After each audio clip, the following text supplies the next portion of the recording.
క్రైస్తవ ఆధ్యాత్మిక జీవితానికి తొలి పునాది ఏంటనంటే దేవుని కొరకు తీర్మానం చేయడం,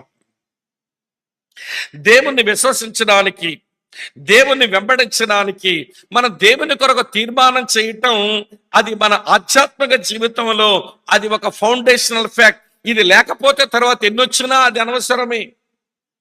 దేవుణ్ణి విశ్వసించి దేవుణ్ణి వెంబడించడానికి నీ దగ్గర తీర్మానం జరగలేదు అంటే నీ భక్తిలోకి ఎన్నన్నా చెయ్యి, పాటలే పాడతావో, మందిరంలో పనులే చేస్తావో, లేక నీకున్న దాన్ని కానుకే వేస్తావో, లేక దేవుని బిడ్డవని ఊరికే మనుషుల ముందు చెప్పుకొని తిరుగుతావో, ఎన్నన్నా నీ దగ్గర ఉండని, ముందు నీ దగ్గర జరగవలసిందేంటో తెలుసా?